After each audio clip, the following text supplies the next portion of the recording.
I would like to hear you discuss the CEP lunch program. I understand it's not currently offered at Tri-Valley, and I would like to hear from the incumbents why not, and what people need to discuss with other people.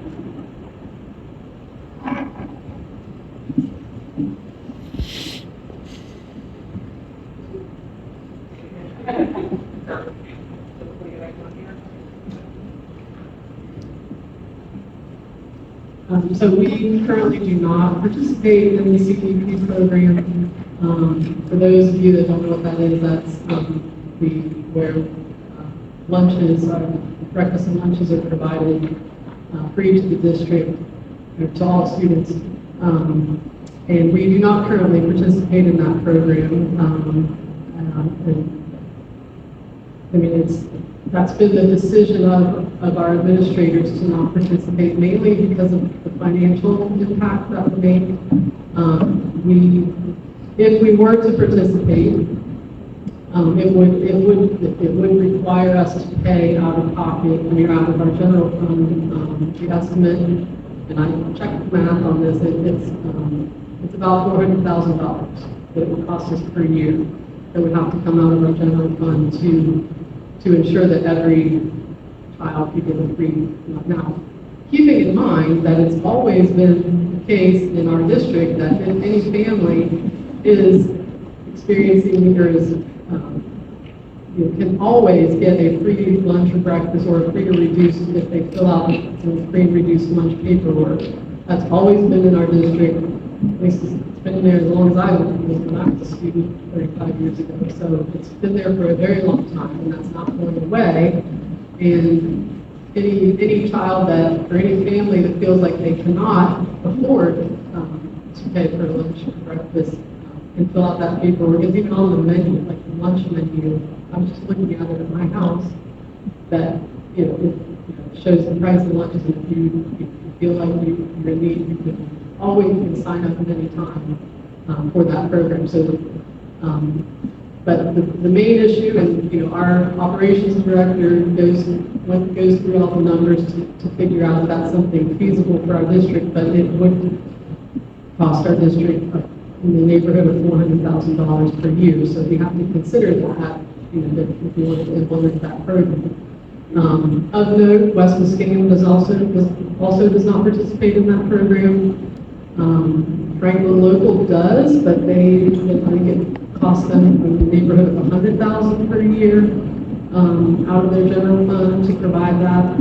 And East Muskingum, it's costing them about $300,000 out of their general fund to provide that program. So, it's one of those things you just have to, it's a financial decision. It's not because we don't want children to have food. Based on things, well, I believe, I don't think they require any supplemental funds for their program. But that's the main reason. It's financial. Well, and more than that, first off, we seem to just storm right past. We are meeting the need. To the best of our ability, we have the forms that she talked about that can be filled out. Anyone and everyone who is eligible is approved. We are in a lunch program, the NSLP, I think it's the National School Lunch Program. I may be wrong in that acronym, but we do have one now that we do receive money from. One of the nuances in this that we discovered looking at it, I sat down with the operations director last year. The estimate last year was going to be about it was over 400,000, I think 440, if I remember correctly. But part of this is coming out of COVID, the federal government provided free lunches with money they didn't have. I mean, let's be honest, it was printed money. So we didn't really have that money to meet a need that wasn't necessarily a need that needed to be met either. So according to the forms filled out for us, we are at about 40%, I think, is what we have identified overall in the district, free and reduced lunches.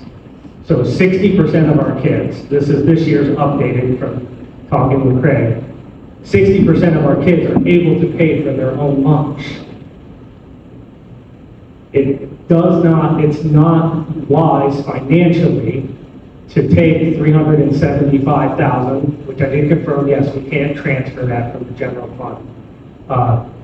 As Craig Stroacker's been here a long time, he said in the time that he's been here, it's not been done.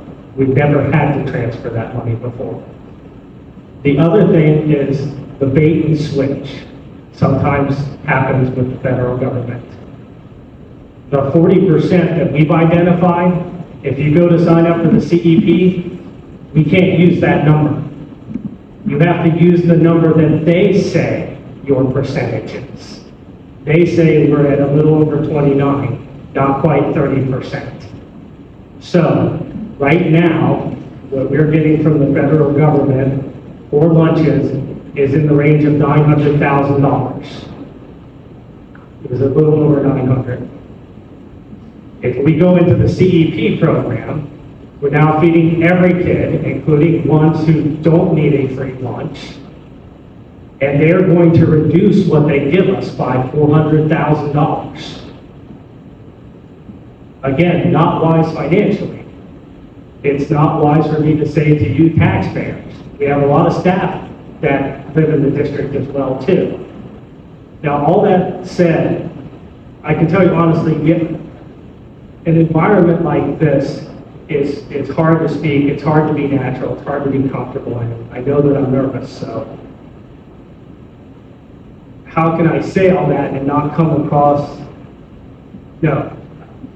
caring about the kids? So we asked this question, but I would ask also then, are you saying you know someone that has this need, but isn't getting it?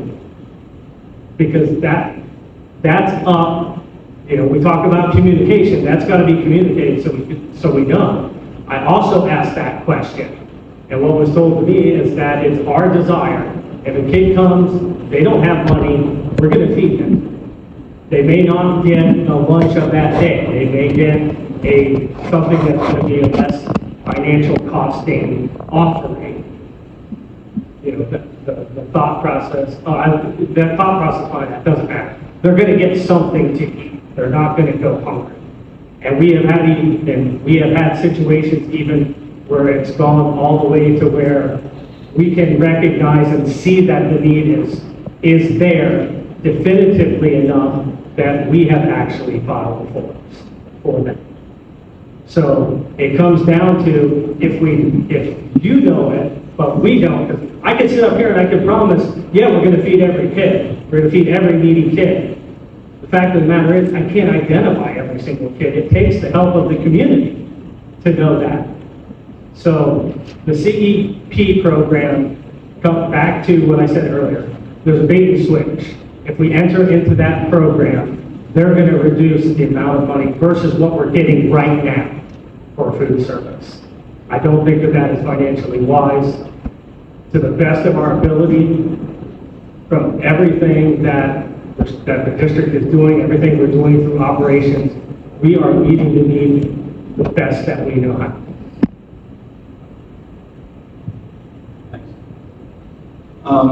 So CEP, the community eligibility provision, that's just one program that exists to be able to provide no-cost lunch to the kids. Of course, there is a cost to the district. The relevant numbers were shared there. And we just talked a lot about which kids need or don't need help with lunch. All kids need lunch to be able to function effectively during the school day.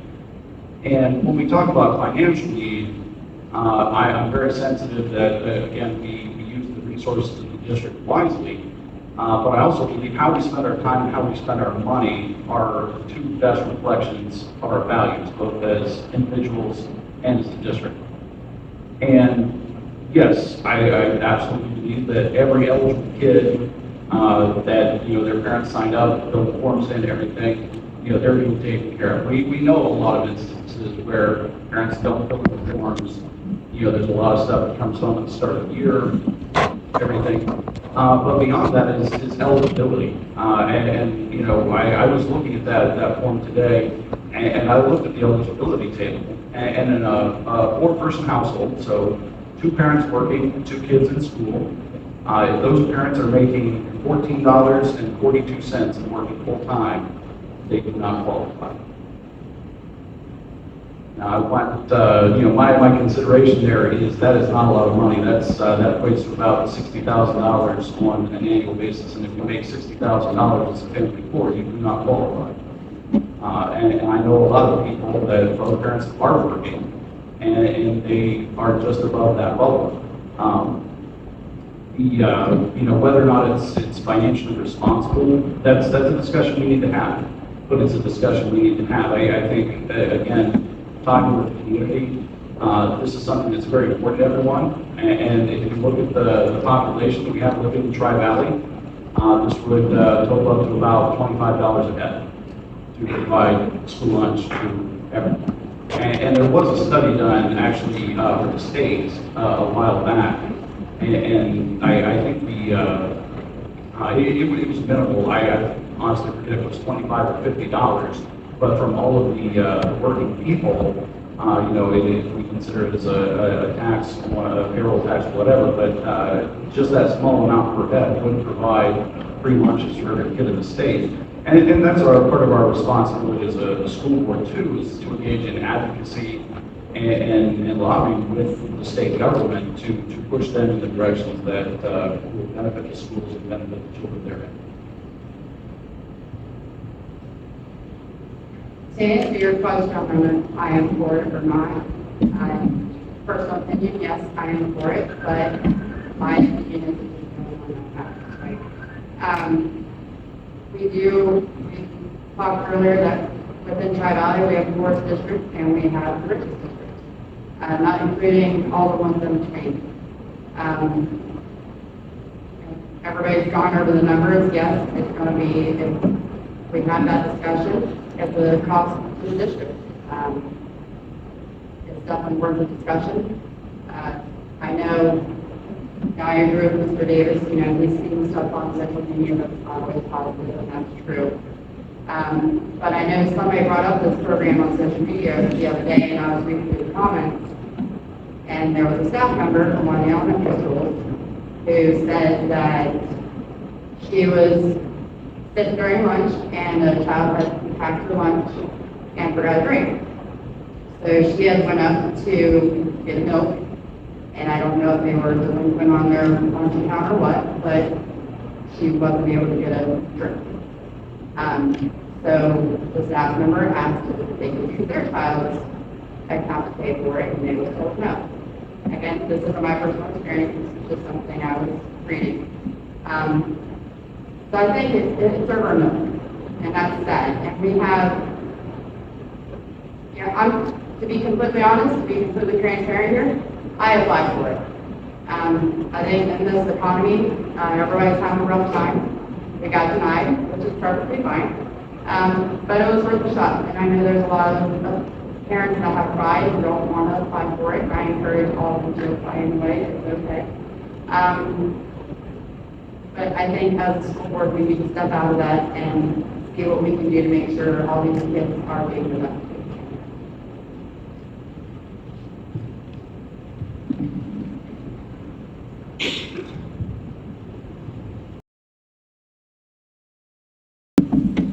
All right, I'm back. So, I guess I'd like to know, how do you make decisions? Do you have a decision framework you use? How do you make decisions when you know all the things?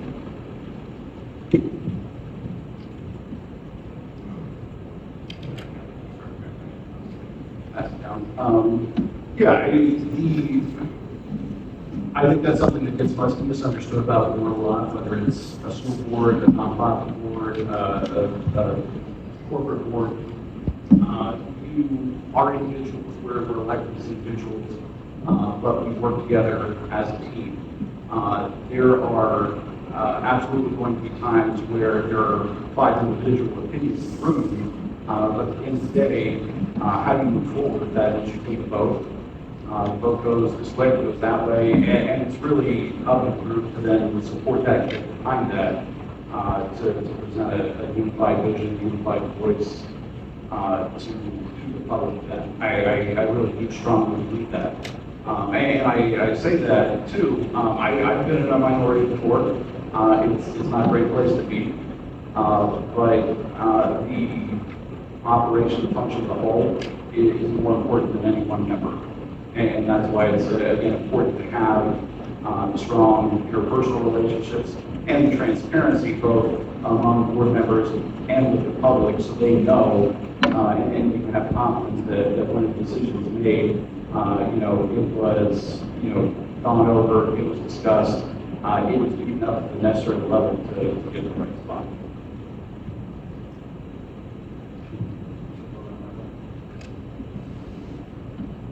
That's kind of broad, maybe we can narrow that. What do you mean? Is it just like overall general things? Yeah, Or do you have any kind of framework you use when you're making major decisions that help you reflect on a problem and reach conclusions? Okay. So I think just general, not having necessarily a specific thing with it. Is it a situation where there's a moral right or wrong in it? I'll look at whatever we might be considering from that vantage point. Another thing that I'll do is I'll look at, am I looking at this from all vantage points, or am I looking at this from the correct? Am I looking at it from my role and my responsibility correctly as well too?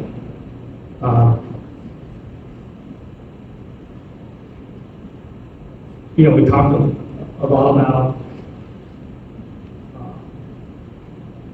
trying to think of a specific example that we can put it into. It's just, we can't necessarily provide everything. Wanting claim rate just for change might bring about more harm than the actual, what we're actually doing. One of the things, again, when we talked about the CEP, is we're still going right past the fact we're meeting the need. So that's a really good one. How did I come to that decision? There have been questions that insinuate there are kids that need it but can't get it. But there's no evidence of that. So I have to look at that particular situation from everything that we know and is involved with that. We are meeting the need. So what I have is a situation where it looks to me that people are convincing themselves that this want free lunch for every kid, maybe for my kid, maybe it makes it easier for me, so now I've taken a want and made it a need, that if I do that, it's not just $25 to every household, as you alluded to, it may be $25 to a widow on a fixed income, that $25 will significantly impact her.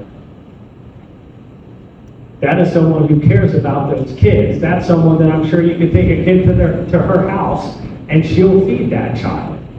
So trying to look at everything and understand. The other thing too is that some of the things that we're talking about would also be a situation where we're micromanaging. I learned early on, wanting to get involved, coming with your heart, saying, hey, can I help out? Can I volunteer here and there? So there were a few things where they said, but I also learned the fact that I'm a school board member can't be divorced from me. When I walk through that door, everyone's instantly, there's a school board member here. So trying to overcome that as well too. So back to the decision-making process is a lot of things are governed by, is there a right or wrong? Is there a moral decision that can be made here? I'm going to govern that first. If that doesn't necessarily apply, then it's on to council. It is one-on-one, we may talk, amongst ourselves, the board members. We are very well aware you cannot meet, unless you're public, as the body, more than 2 of us at a time, but we can certainly talk one-on-one. And we have to do that because sometimes we have to convince each other of other things. Sometimes I may not understand something about a situation. So trying to get as much information as I can, as well too, to make the decision that what ultimately drives all of that is what's in the best interest of the student. So again, putting the student first with an understanding of every aspect of not just the families in the district, not just the parents in the district, not just the taxpayers in the district, also our staff, also our administration, our teachers. Can't say enough how great the teachers are, have been. All of my experiences here, it's all been fantastic.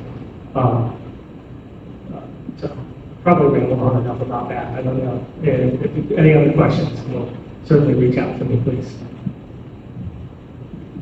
So I think the question was what was our framework for making decisions? On the back of our nameplates, it says, is this decision in the best interest of the student? And so we're looking at that during the board meeting, so obviously that's number one, is whatever decisions are making, we're trying to make sure it's in the best interest of our students. But I'm a physician, so my decision making is probably in line with, as a doctor, I do subjective, what is the person telling me, what's the information, what am I hearing? My objective is, what are the facts, what's the information, all the objective details, and so that's me asking questions and getting factual information, and then make an assessment, assess the situation based on what you're being told, what the questions are, what the actual facts are, and then so that's just ingrained in me from being in medicine. So that's kind of how, that's my framework for making decisions, but also obviously, your moral character. I am a Christian, I am a conservative, that is how I'm looking through that lens when I'm making decisions. So I'm trying to do what's in the best interest of the students. Obviously, we have to think about financial implications, and obviously, we are not the ones that are making all the, we are being presented things to be improved, but that is my framework.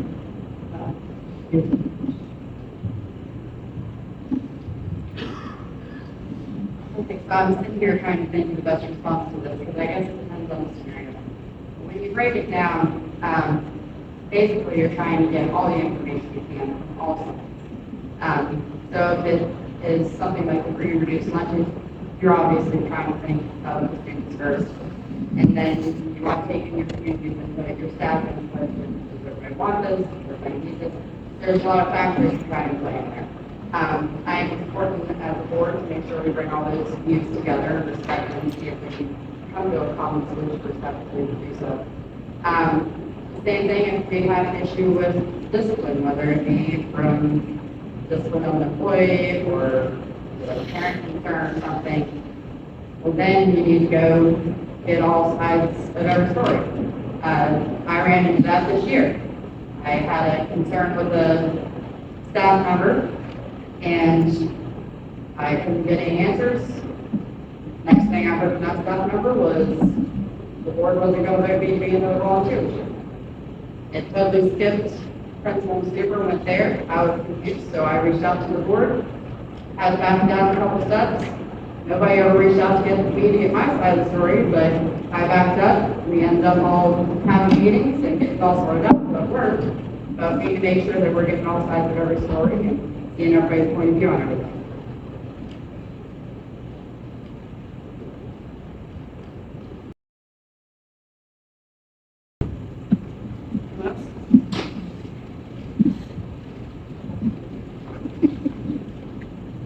I appreciate the position that you're in, how uncomfortable and nerve-wracking that can be to sit there. So take a deep breath. My question is, for those of you who are currently board members, is there anything you wish would have gone differently or you would have done differently, mistakes you think, oh, I wish I hadn't made that mistake? For the folks looking to come in, what do you want to put in place to make sure that you don't have things to look back on and say, oof, gosh, I wish I had done that differently?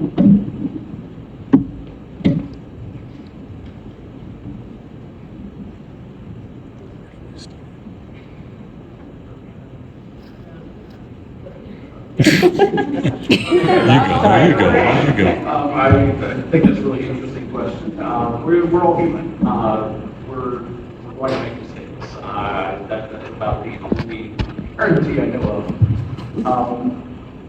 I think that's a really an interesting question. I think it goes back to accountability. Are we willing to own up for our mistakes individually, collectively, as a board? Are we willing to be transparent with the community about that and make course correct? Are we willing to then take the steps to fix whatever harm was caused and move on that way? I think that's just the deepest part of that. Does that kind of answer the question? Did I hit all of it? I'll kind of mock some of what Mr. Howard said here. Biggest thing is to make sure, again, we all make mistakes. I make them all the time. It's okay. We learn to grow. Take accountability for it and be open about it. I will have more respect for you if you open up and tell me you made mistakes and try to hide it under a rug. What's something you would change? If I could change anything, I want more clear and concise policies, and that's part of my job coming out to me. I look at our policies that we have now, and there might be a way that they do it, but it's not clear as a parent or community member. We have change forms that document the changes that we make every time we change the document. And I think that's important. Right now, as a community member, if you go on and you look at the policies, and there was a change, you have no idea what was changed unless you have a copy of the old and a copy of the new, and you read it word for word. You have no idea what was changed. So I would like to introduce something like that. And that helps too with traceability. So if we come across something that we think is changed, then we can go back and look at the changes that were made previously. Was it tried before? Did it fail? Have we not tried it? And so I think that's one thing.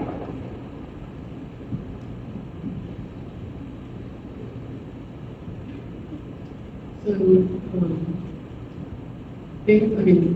this past 3 or 4 years it's been quite the learning experience for me. As far as things that I would do differently,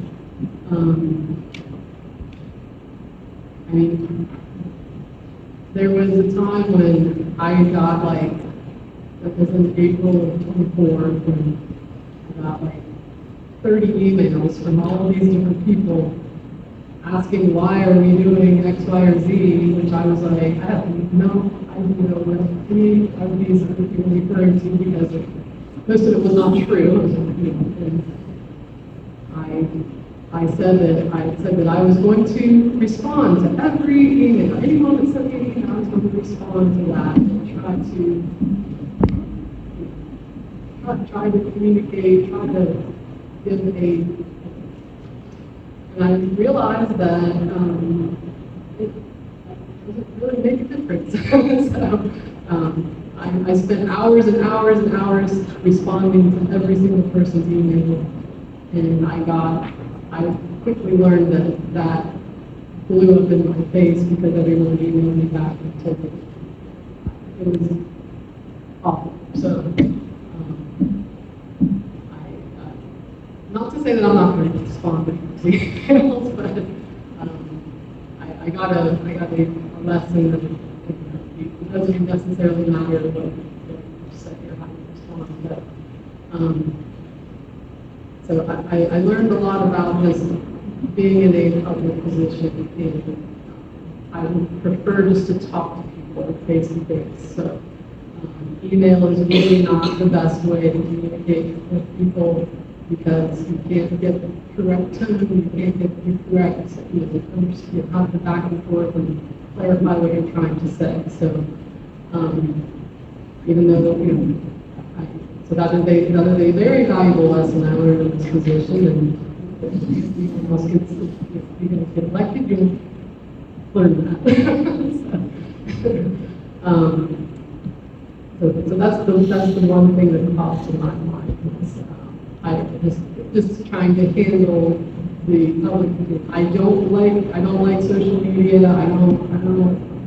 It's not the way to handle problems. It's not the way to have a dialogue. So that was just asking for trouble. So I guess if I could say anything that I've learned is face-to-face communication or phone call is how you settle. I think conversation, having, we all know about Charlie Kirk, he was trying to have dialogue, try to talk face-to-face when you have a problem, debate things. I think that is the most valuable way to solve problems. It's not on Facebook. Just, We passed through enough time. Let me clarify the question again. It was, made any mistakes in it, or what would we do differently? Is that correct? Okay. Fortunately, everything was popping in my mind. Mistakes, absolutely. Those who know me close enough and well enough know that's not a problem owning up to it. It does become a problem in a public setting because some of the situations that I could say, people would be able to pick out too many specifics from it. So that prevents me somewhat from being able to say what they are. With that said, though, again, those who know me very well know there's no issue. My children will tell you one of the things I practiced as a parent. I know there were times that I did wrong. And I would get down on their level and look them in the eye. What I did was wrong, and I'm sorry for that. As far as changes, I have never been one to read decisions. I've never wanted to go back and redo something. I don't want to relive it. If I knew then what I know now, I would have done it differently. Absolutely. One of the things, though, that did come out of it, though, there were some conversations about things that should have been handled, shouldn't have come to our level. But those things were corrected as well, too. So with that said, absolutely. Part of the issue, though, is that, yes, we have discovered, especially in a written or email form, a lot of times when you get personally written to you, and you can do your best to communicate what you mean, and they completely miss it. And then they come back, and then you feel like you've been nitpicked, or they missed what you were trying to communicate. So, yeah, it absolutely needs to be face-to-face, phone call. And again, it's just human nature. It's going to be trying to make a determination of is what's being communicated or is what's wanted in the best interest of the student. So I think that's the best I can do with that.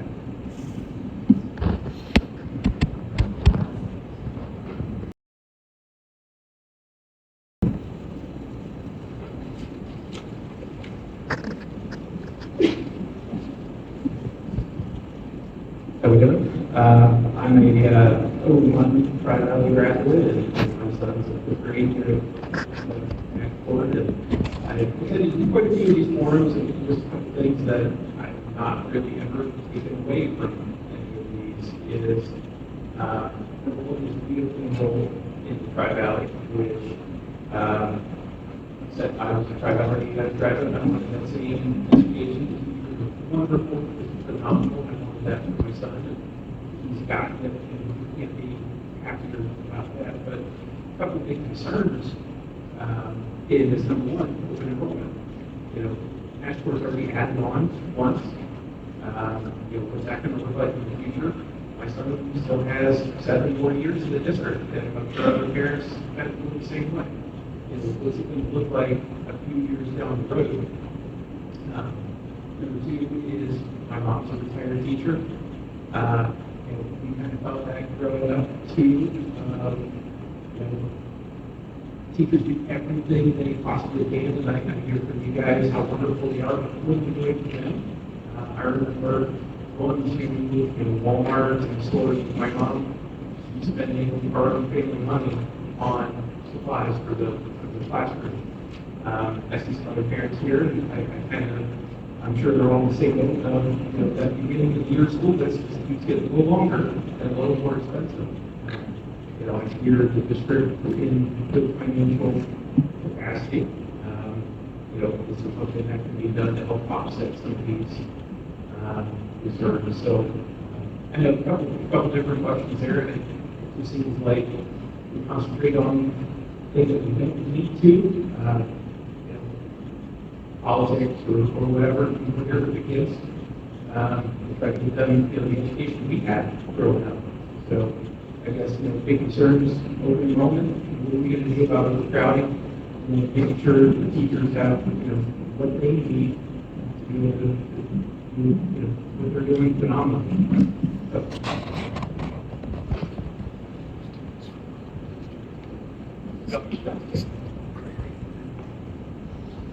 Open enrollment is something that I know myself, I'm strongly encouraged by it.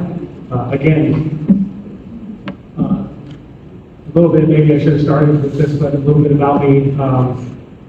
Being raised in the big city, schools that I went to and stuff came up, and for a long time embraced what would be considered liberal ideologies. And the reason that entails with this is understanding one of the reasons that I eventually rejected that was there is a feeling, or there's an underlying theme there, in that from our very founding we were flawed in America. I do not agree with that. America's founding was something that was, I believe, providentially inspired. Likewise, tribality, the basis that we have, our fundamentals, and we've got I think our mission is right over here, at least this school's mission, I think, is right there. The foundation that is rooted on as well is something that is very positive, right? We're very good at our fundamental.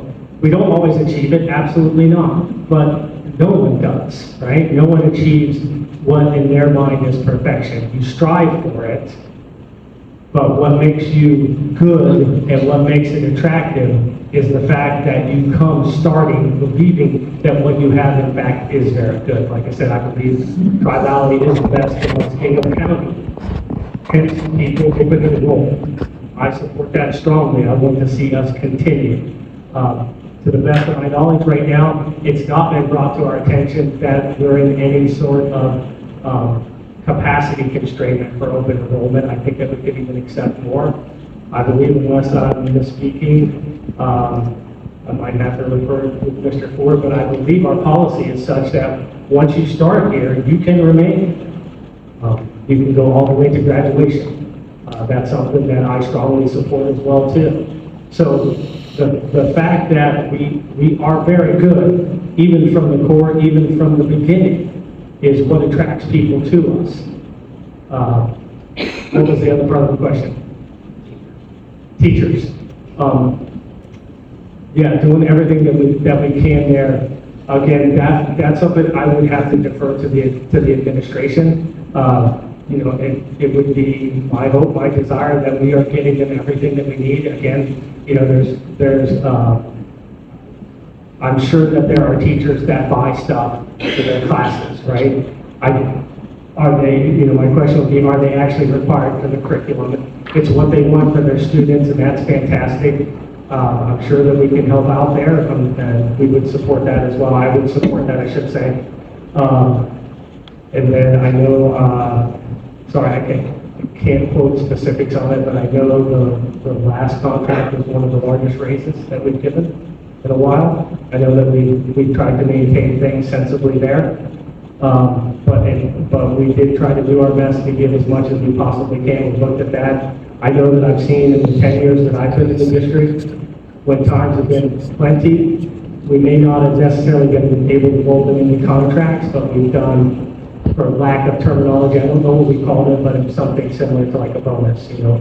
It was there, so we took that and we split it up and divided it and gave teachers extra there to support doing that whenever we are able to as well.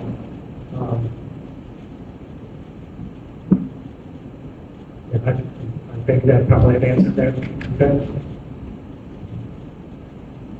As far as open enrollment, I do agree. I think if you are open enrolled, you do have to reapply every year. But I think once you're in, I think for that each class, some classes are larger than other classes, and so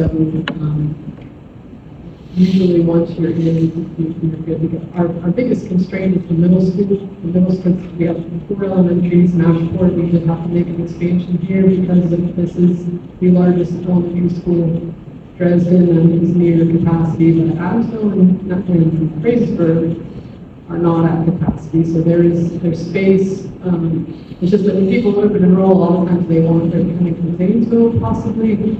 So this is the closest school, so usually Nashport fills first, but each grade level, there's sometimes larger classes than others, but they all come together at the middle school, which the middle school is where that's where the constraint is. So it just depends year to year as far as how many students we can enroll from open enrollment and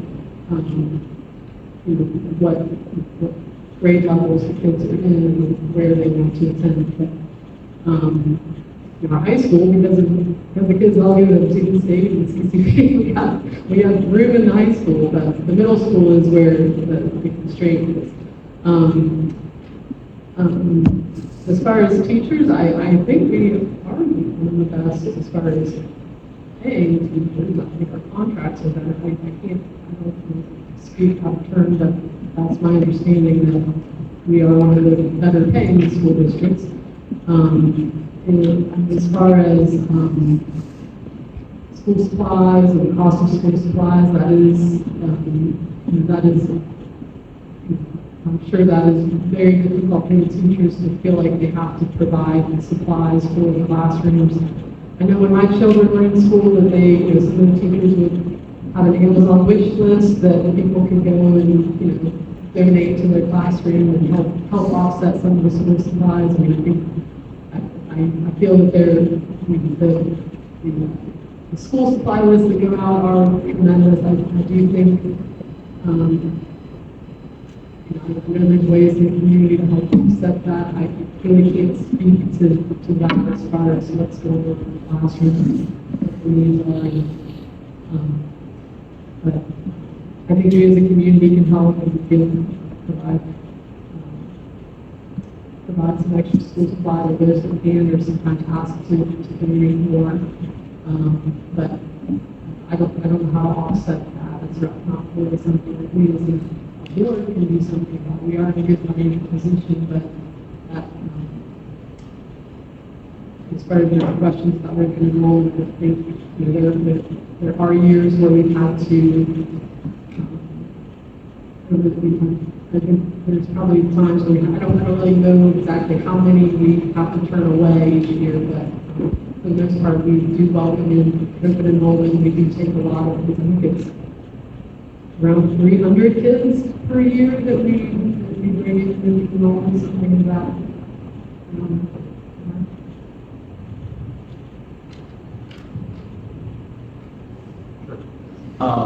So yeah, a couple of different points in your question there. Yeah, I was actually just looking at those numbers. I think that it's about 300. So the stat I saw today on the state website is that there are about 200 students I think we have just under 3,000 all. Does that sound right about?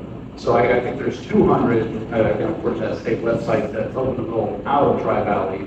And then I think I saw somewhere 550 to 600 that open enrolled in, so it's about that now. And Dr. Collins, that's right, most of those kids are here at Nashport, necessitating the expansion. If you look at, there are enrollment lists. I was actually just having, last week after our forum at Adamsville, I was talking to Mr. Bill Hart about enrollment patterns, his space concerns. And he noted that there is a kind of a demographic blip in one of the classes over there that is a much bigger size kind of coming up through. They've had to kind of rearrange some classrooms for that. But if you look at overall enrollment, it is kind of a slow and steady decline. Very small, very steady. I mean, if you look at the bar graph, it's pretty level, but it is just going down just a little bit here and here. But those open enrollment students that are coming in, those dollars, the state dollars travel with them, that is a certainly net financial gain to the district, which certainly helps us out in a lot of respects. Space, crowding, I think the comments that were already made there are spot on. I think, again, our building principals, our facilities group, they do a great job at, kind of using the resources we have as best they can. And talking about kind of in the middle between that and the other question I think you asked, talking about, what it costs to run a classroom and looking at school fees. There's a tech fee, there are instructional fees, kids in the high school, there are tons of fees. I'm sure Rosie could tell you about that. And that's another burden we place on the parents. There's maybe not a real obvious, solution to that. Do we dip into the general fund? Do we, how do we pay for that? And then what we do now, that's the solution we've landed on over a number of years. Is it right? Is it not right? That's a values question, and certainly something we can discuss. And I think that goes to the core of just being really honest about who we are, where we're at, what are our flaws. We have them as individuals, as a school district, and I think once we're honest about those flaws, we can really do something about addressing that.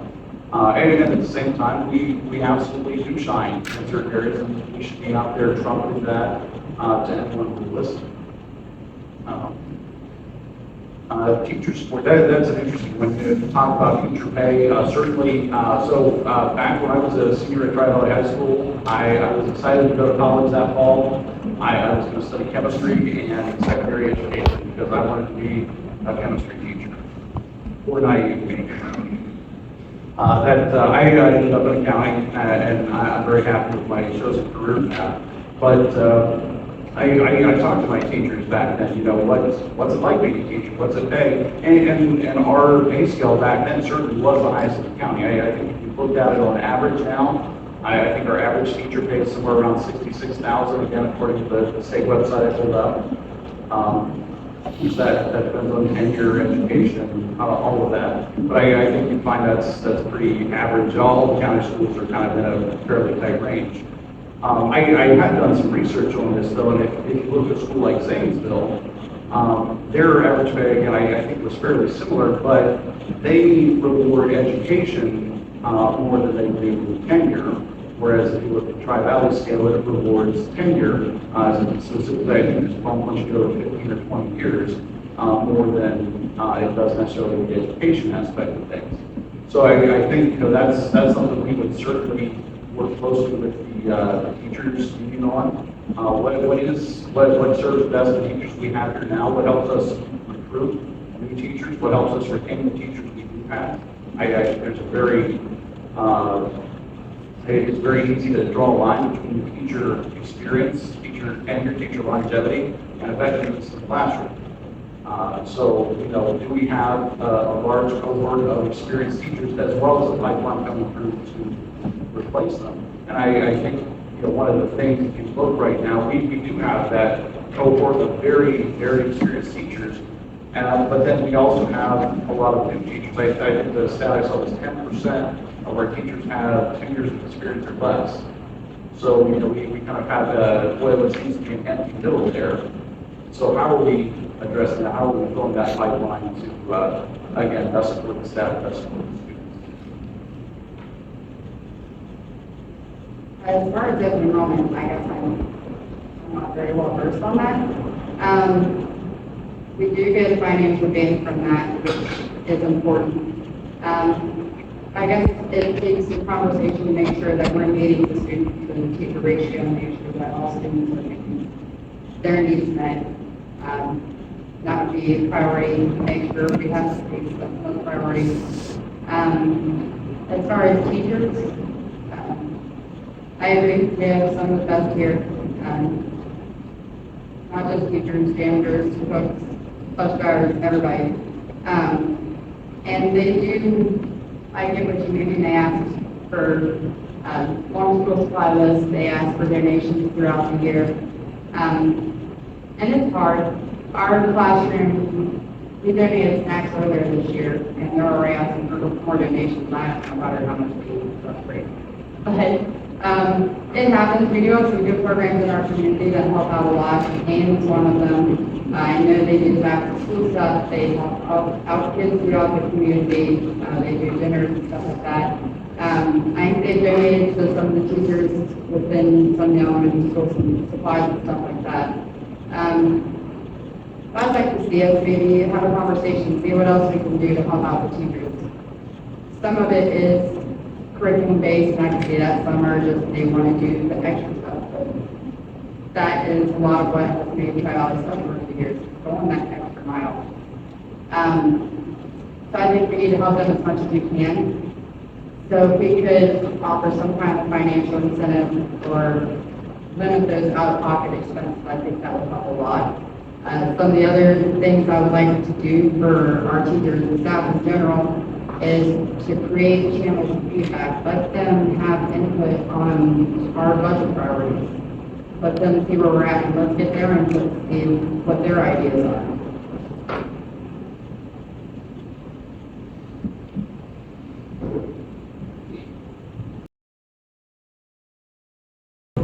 Maybe like one final question, if anybody has one. If not,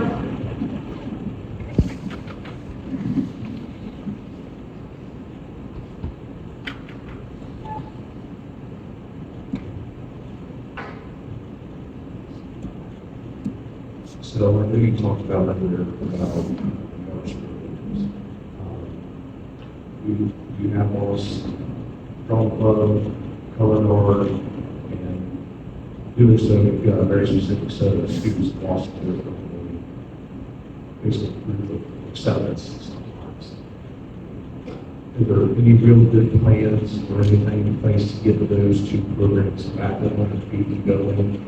And at the same time, I just want to make sure that there's still support for our band as well. Because I mean, those kids work really hard, and in spite of not having to color guard, they still qualify for state, which was a tremendous accomplishment for them, because qualifying for state and band without color guard is tough. I don't know how tough you know that is, but they did. So I want to make sure that we're still what we support financially and everything for the band as well. So I know they lost a little bit of the funding that they may have had before as far as concession stand. I thought, I may be wrong, that's something I want to make sure that they still have support credit as well.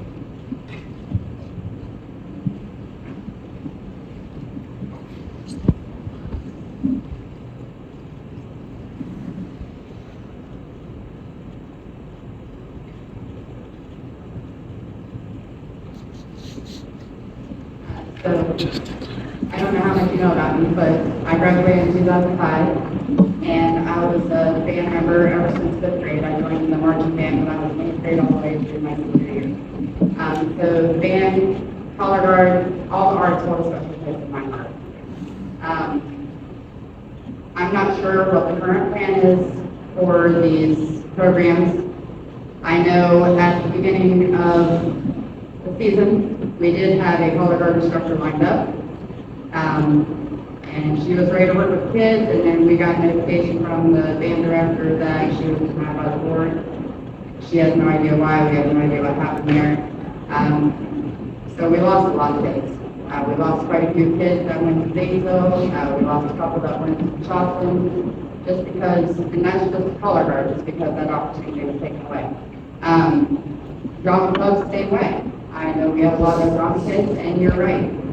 You know, not every kid's a sports kid. I have kids in a variety of activities, sports, arts. Every kid's different, and every kid should have those opportunities lined up for them, and we should be here to support them. So I'd like to see them make a comeback. I think all extracurriculars, whether it be band or football or quiz team, you know, they should all be equally recognized and be held to the same standards and rules, not given rules for every different program. We lost my train of thought right there. The other part of your question.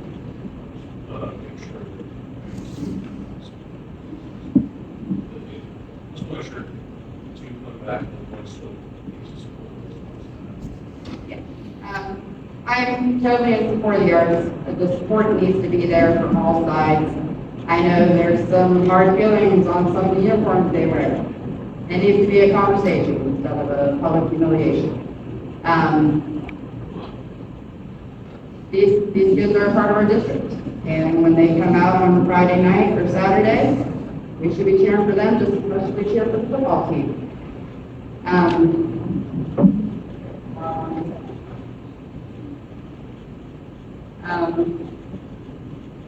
You mentioned concession stand and that they took a hit. They did. We was not given an option to have the away side concession stand taken away from us. And then we voluntarily gave up the home side. We couldn't get volunteers working, and it was the same 78 people volunteering all the time. And at the time, it was Friday night, Saturday, plus you had to be there Thursday to get all your truck in, your food and everything.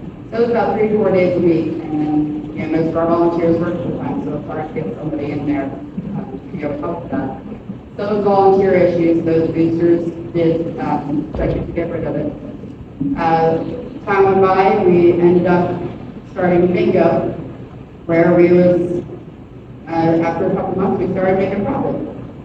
And we wasn't quite there, but we was almost to making as much as we was with the concession stand.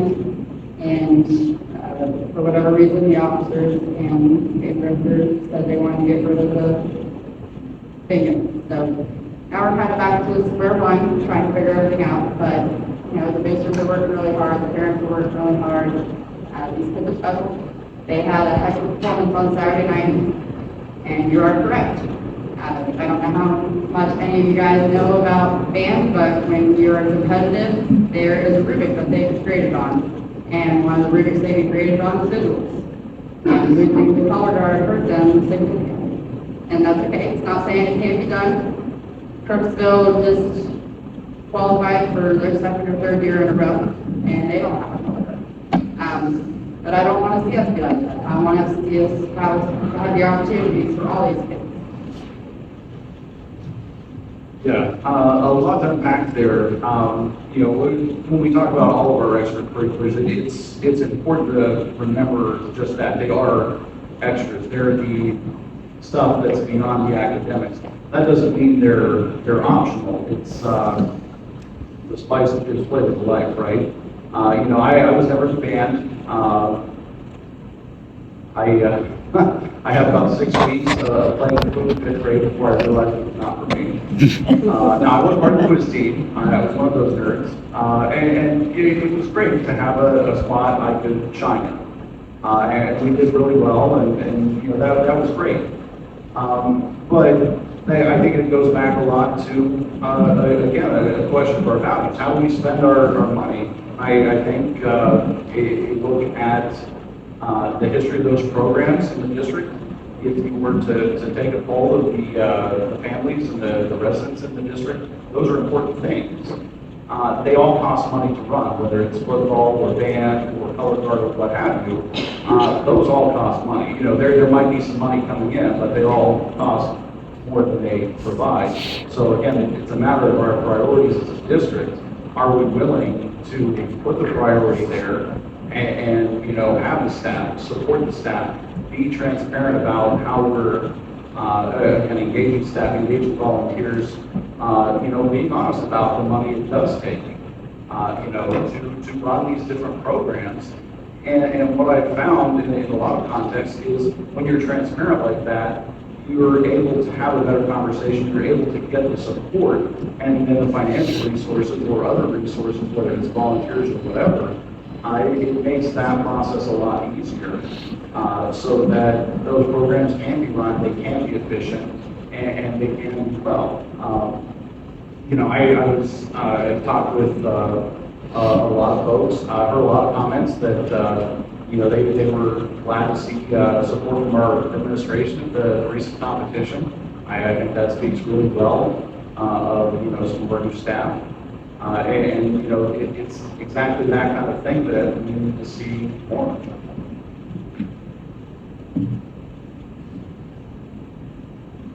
I can speak for myself. I don't want the arts going anywhere. I will tell you, I can go back. I can go back to the question about something I wish that could be done differently. I know that every effort was made to try to go on with color guard. There was not a school board vote on the color guard director. Unfortunately, the decision was made there that hurt the students, but that was not at the hand of the school board. I know a senior that was in color guard, and that person it's their senior year. They're not going to be able to be on the color guard. That's something I wish that could be done differently. With that said, it is my desire to fully 100% support the arts. The color guard director position is open. I know that it's being looked at on who can fill it. The drama director position is open. I know that we're looking at who can fill it. Proof of that commitment was not this school year, it was the previous one. My daughter was in fact the assistant drama director. They were involved in that. She was involved in that through her whole tenure. Both of my daughters swam. One was on soccer all 4 years. So we are committed to everything, treating everything as fairly as we possibly can. I know as far as extracurricular fees go, I know that some of them exist. And I know coming from big city school districts, the amount that they are for us pale in comparison to what they are to big city school districts with much, much more money than we have. But it still doesn't trickle down there. Again, I know that it's always being looked at, so I know that we have very capable administrators that are looking at that. One of the things that we're doing to improve it, because this would relate to band as well too, is we have an assistant athletic director. That position has been filled now. I know that we're making great strides there.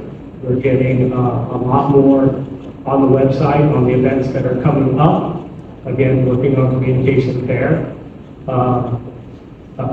Personal desire, it was back to my point earlier about the inherent value and greatness of this district.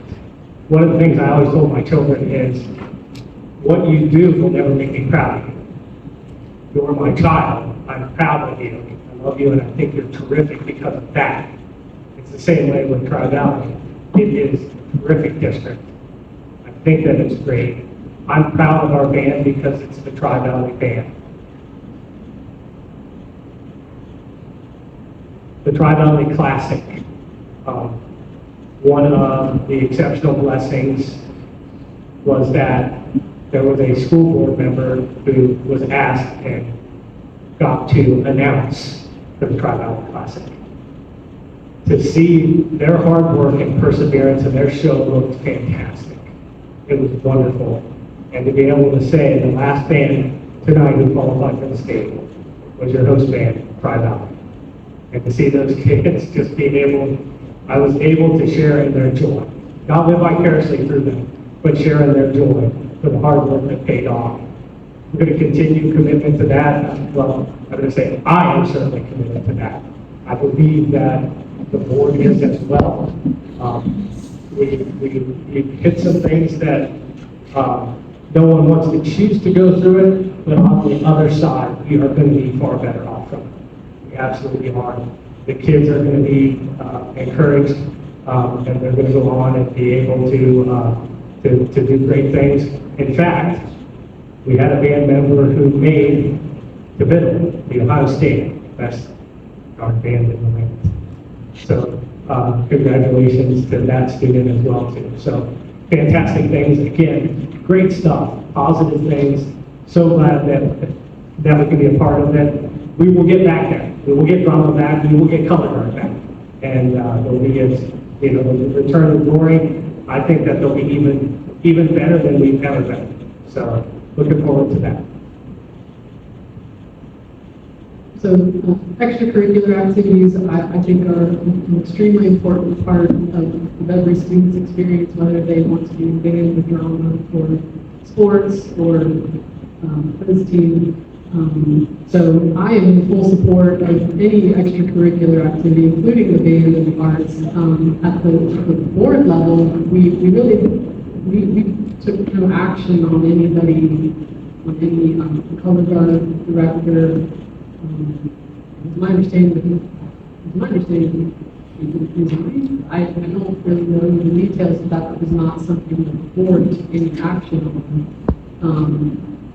Nor the drama either. So it's like other, we've had a few new extracurricular activities that have come up because people have approached the board. Like which is the bowling team. That was during my time. The bowling, someone came forward and said, "Hey, I want to start a bowling team. Are you guys interested in that?" Absolutely. You do all the paperwork and everything, and you have an answer and putting the program together. We are in full support of someone developing a program. Same with the, I don't know if this is right, the skeet shooting club. Same thing, that was, someone wanted to start a program. We are in full support of that. It is extra work for our athletic director to help coordinate those programs. But so I don't know that anyone on our current school board is opposed to programming for the kids. So whether we have the personnel to do it, the previous color guard director, I don't know the circumstances of why she didn't stay exactly, nor the drama club director, but I feel strongly that our administration is working to replace those. If there's someone that can step up and wants to take that position, we're in full support of that. So it wasn't a board decision to eliminate those positions or to try to take away those types of programs. That's absolutely not something that any of us are in favor of. So it does take people, and just like the bowling team and the skeet shooting club, I mean, those are programs that people that are passionate about those programs put together. We don't, it does take those programs to develop that and to support them. As far as the concession stand, that was something that the band decided they did not want to do anymore. As Rosie had mentioned, it was difficult staffing it with the parents, and my kids play volleyball and basketball, and I know our, the girls basketball and girls volleyball, the parents of the players, take care of the concession stand, and it's the booster clubs that, run that, organize it, go with all the stuff, that, and I'm sure the home side football concession is, I'm sure is an enormous job that requires a lot of people to do it. But it wasn't something that the board said you're not allowed to do this anymore, or you're not allowed to do that was not anything that, at least my understanding, that was something that was decided. But that was a major source of funding, I think, for the band booster organization. But I think the bowling team took it. But yes, just, so my answer is, I'm in full support of any arts programs. We would love to see the color guard come back. I'm very happy to hear about the band's performance and going to state for 43. So that's awesome. I mean, we'd love to see it, we want to see it succeed, and you have our full support.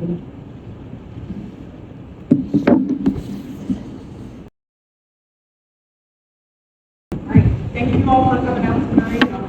Sorry, go ahead. I'm sorry, I was waiting. That's okay. I have one question.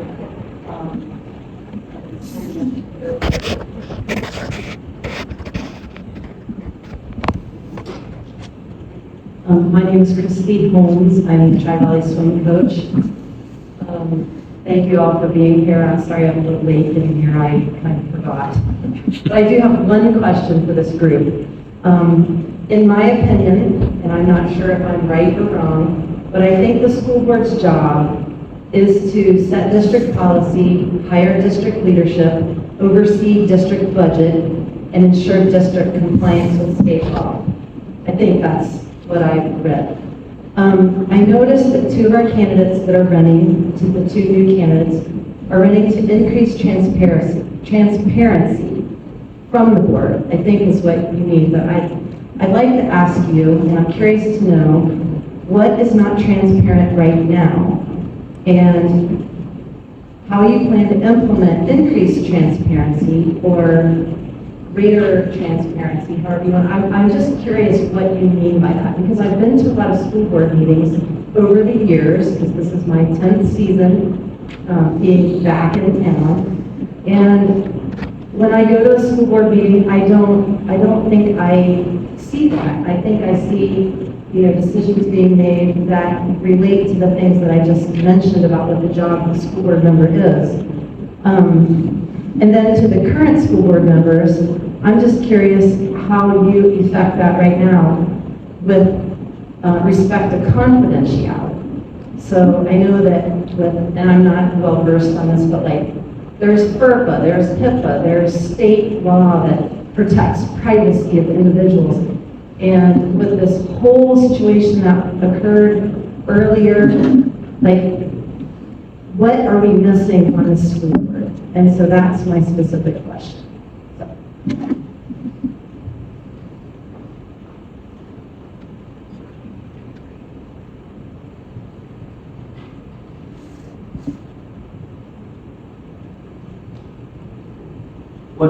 What situation are you talking about? Any of these situations that I heard, like, I'm not a Facebooker, but I heard about Miss Bloodman's situation, the band situation, and I heard you already expounded, but I heard you specifically mention, and I walked in here talking about transparency, and I saw something somewhere about you two that are running new to the school board that you want more transparency. So I'm trying to understand what that, if you can articulate that. And explain to me, because when I go to a school board meeting, like, I just don't know what the meetings, with the hiring, with the setting policy, hiring the district leadership, because I certainly felt that when we went through the hiring of the superintendent just recently, it was incredibly transparent. I was invited to a couple of meetings with a stakeholder, and that was from the school board. So I'm curious about who he included, who he's aware, but obviously there is something that's driving both of you to put that as part of your platform to run the school. So I would like to understand that, if you could. Absolutely. Thank you. Yeah, certainly, I've been to see that. I don't think Rosie has either. I've been coming to school board meetings for a long time. I think what gets to the heart of it is the discussion we just had about, we had board members saying, well, we didn't talk about that as a board, we didn't vote on that. But it kind of belies the fact that, there's a situation going on that, there's obviously been a break, a negative, something has happened that these folks have now left. And I think from some of the one-on-one conversations I've had, not just in those situations, but across a variety of situations, whether we're talking about band situations, superintendent selection, whatever, there's a soft power being exercised through informal channels when it comes to staff and volunteer selection, retention, hiring, firing, and those things. But isn't that the job of the administration, not the school board? The board, so, I mean, you hire the superintendent to get their staff. that is the official duty of the board. So when you get into these other matters, like how can you achieve transparency when there's confidentiality that protects both the school and the employee? Yeah, That's so- what I'm getting at. Yeah. I would like to understand, how are you going to achieve that? You're running on that platform, how are you going to achieve that within these, I can't even, with an 18-year-old son, I can't even talk about his medical records, even though I pay the bill. So, that's what I'm like, how are you going to do that? Yeah, so it's very different when we're talking about staff and volunteers versus students. And certainly there are many rules that govern student confidentiality for non-means. And certainly we, the board should do everything to comply with the law as it's written. That being said, where I was going with that last kind of comment, again, yes, the board has a number of stated responsibilities. Ultimately, the board votes on all staffing changes. And no matter what the decision is, whether it's good, bad, ugly, different, no matter who makes it, the school board is ultimately responsible for everything that happens in the district. And I truly believe that. Now, and this came up at Adamsville, but the district has a huge responsibility in educating students. The board has, again, very specific responsibilities by the law, and how it executes those. In some areas, it has a lot of discretion. In other areas, it does not have a lot of discretion. And certainly want to be very aware of that and transparent about that to the extent that's true. And I think one of the things, talking about transparency, if we talk about, hey, we're going into executive session because federal law requires us to. And there's I think an 8-point checklist for the reasons you can go into executive session.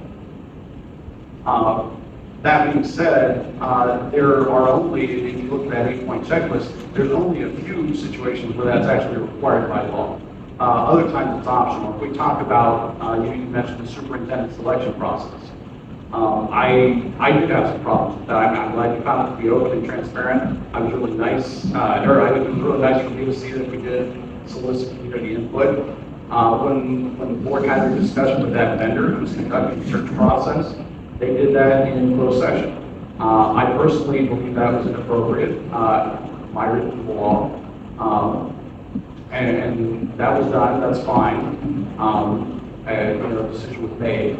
A lot of those discussions did happen behind closed doors, and discussions about employees are permitted to happen in closed session. But at that point, there was no employee, there was no candidate. It was just a variety of discussions about ways and means that happened behind closed doors. And interesting that you brought that specific one up. At the end of the day, we made a choice. I'm hearing a lot of good feedback.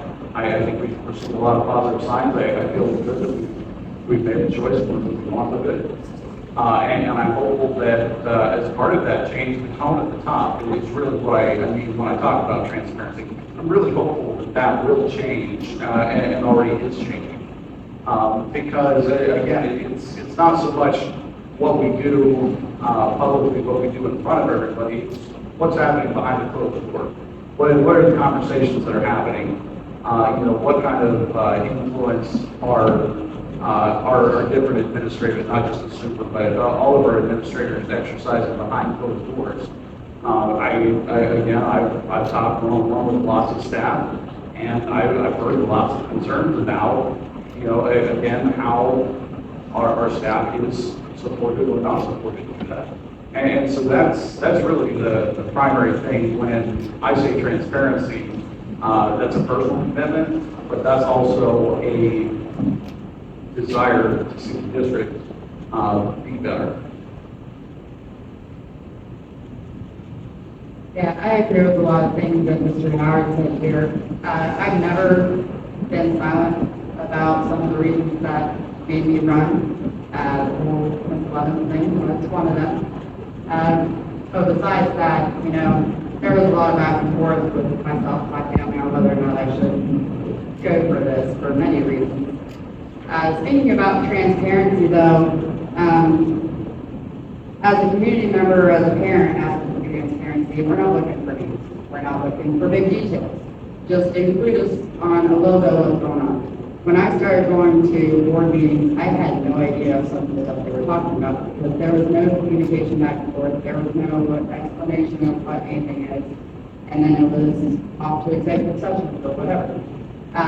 But to back up on one of the issues that specifically is about transparency, is I spoke at one of the board meetings and there was no response from anybody, which is fine. I totally understand that you deliberate, you talk to attorneys. I understand that and fully respect it. However, time went on, still no response. I got no response to anything that I sent out. So I reached out to the board members, and 4 out of 5 reached back out to me. One never responded, for whatever reason. We talked about my concerns all one-on-one, and all 4 of them said the same thing, that they agreed that their actions were in poor taste, and that after looking into things, they realized that a lot was administrative error. I didn't need details, just a little bit of discussion, that's cool. And I asked them if they could say that publicly. I mean, looking at that specific instance, you publicly humiliated a staff member. While they were in the room, you gave them no chance to talk to themselves. And, it's nothing against these guys. These guys have, they had their opportunity tonight to say what they would change. I totally respect that. But at the time, they would not say anything publicly. And that's a little bit of accountability. So nobody knew it. And all they had to do, we looked into it, we found some to be administrative errors, it's being taken care of. We thank those employees so much for their years of service. At least there was some kind of transparency there. The community is kept involved, let us know what's going on.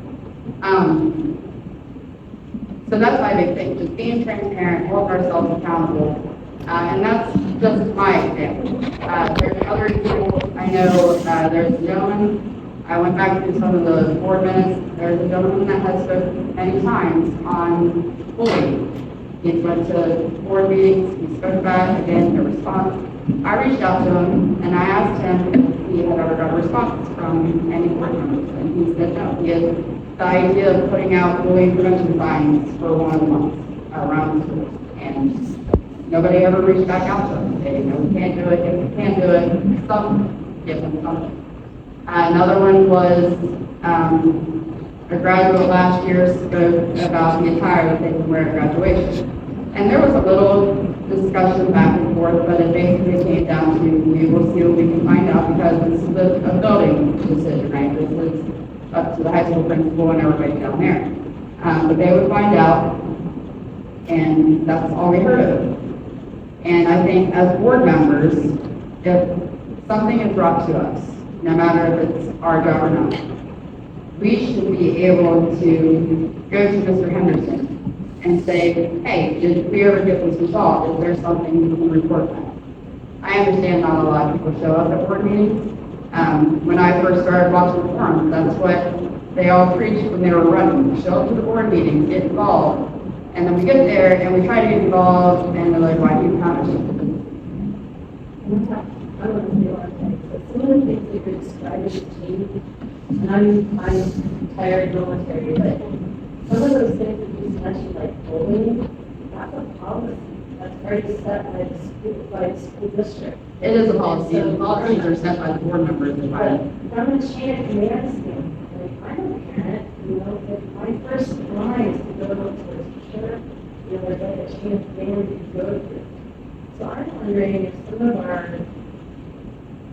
people that participate or come to the board and ask questions, are they actually, have they exhausted their chain of command first? Or are they running to the school board? Because is it appropriate to the school board to actually deal with those types of issues when they're really issues that should be dealt with by the administration? And I agree with So you. that's what I hear in a lot of the stuff that was, that. 100%, but as board members, it's outside of your chain. And we should be able to communicate that to people. We should say, hey, this isn't really something we deal with.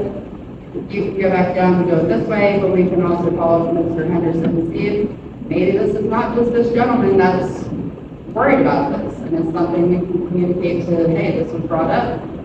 Let's express it to the rest of the community in case anybody else has concerns. It's just that kind of channel, that the relationship we want to build with our community and our parents. Just real quickly, since you brought up chain of command, that got brought up last week when we were at Adamsville, and we actually had a really good conversation around that.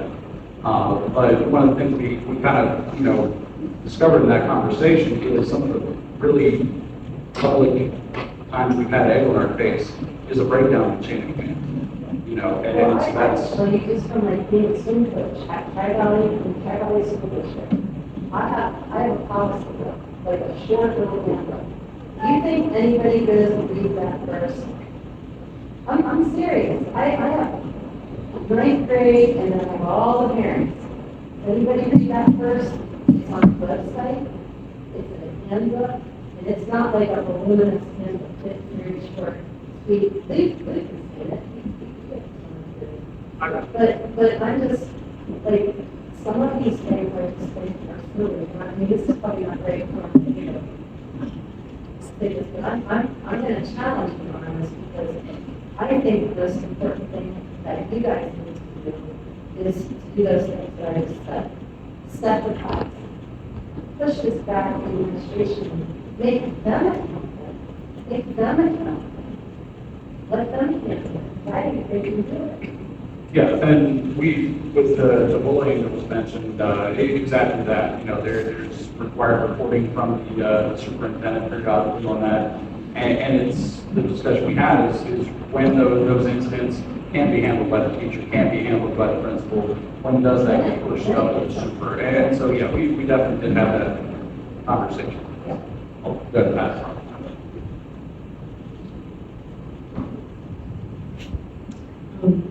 So you said the question for us is about confidentiality. So when we do hear about transparency and about the fact that we did hold a lot of executive sessions in the last few years, and most of those sessions, some of them were very lengthy, and they were regarding dealing with staff and personnel, which we cannot talk about a employee's file or their personnel file in a public session. So I'm a physician, so obviously I have this, HIPAA is like HIPAA, and it's like, confidentiality is definitely something I have to keep in mind.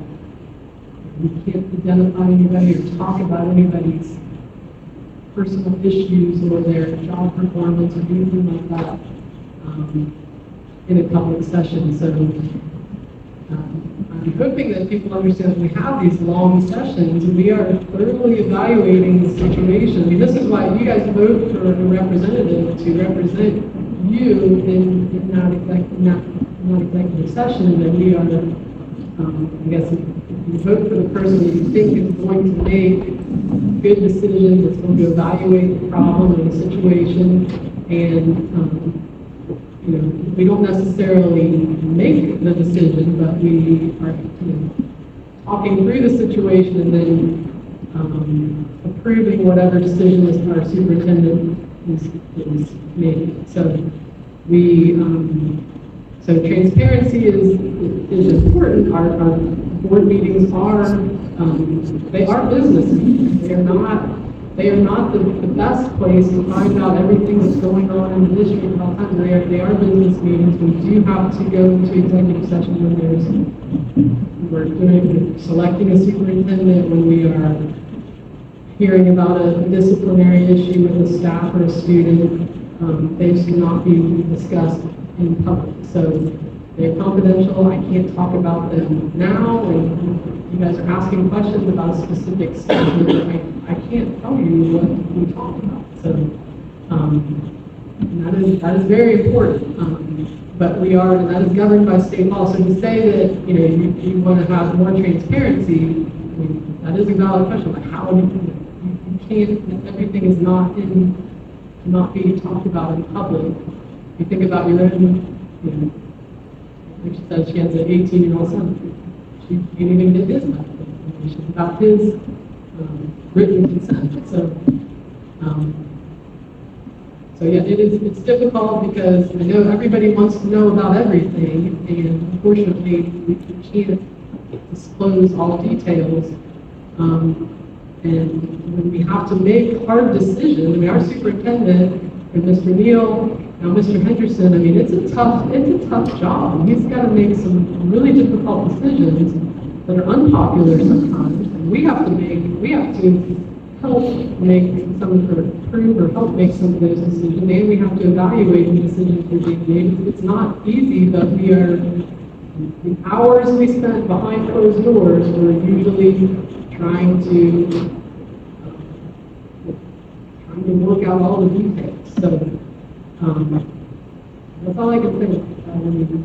I can't tell you about my patients that I see, and when I see one of my kids' friends in the office, they go back to school, and I mean, I cannot tell my kids that, hey, I saw your friend today. I can't even do that. So that's kind of how this is. Confidentiality is paramount in my practice. Very well aware of that. One aspect of it, decision-making process. Another part of this, put yourself in that person's shoes. If there's been an executive session or anything that's come on, or anything that has occurred, would you want that information shared with someone? My guess is probably not, especially if the law says they can't share it. One of the aspects of this, it's been my personal feeling is that there have been times where the level of transparency that it feels to me like is being asked is what a board member has. And I cannot do that. I'm not allowed by law to do that in a lot of the situations. I know that there are a couple times that we've had executive sessions where it's very clear. The law applies to this, we can executive session for this, and we can go forward with it. If there's any inkling of we're not 100% sure, we go to council. And there's a team of lawyers, there's an organization, a firm, that they specialize in that for school districts. And we get, yes, you can go to executive session, or no, you can't. And then they tell us, here are the things that you have to do. They also, by the way, look over all of our policies. So everything that's in our policies is governed by what the lawyers tell us we can and can't do, and what needs to be in there, what doesn't. One of the things that came out of that, with that, was lifelines. We did not yet have a policy for release time for religious instruction. We called council, they said, yeah, we've got a lot of school districts are doing that, here it is, boom, here you go. And so that was one of the things that was instrumental in us being able to hit the ground running and go so fast with like months. I'm so glad that we have that. Another aspect of that as well too is, again, through the,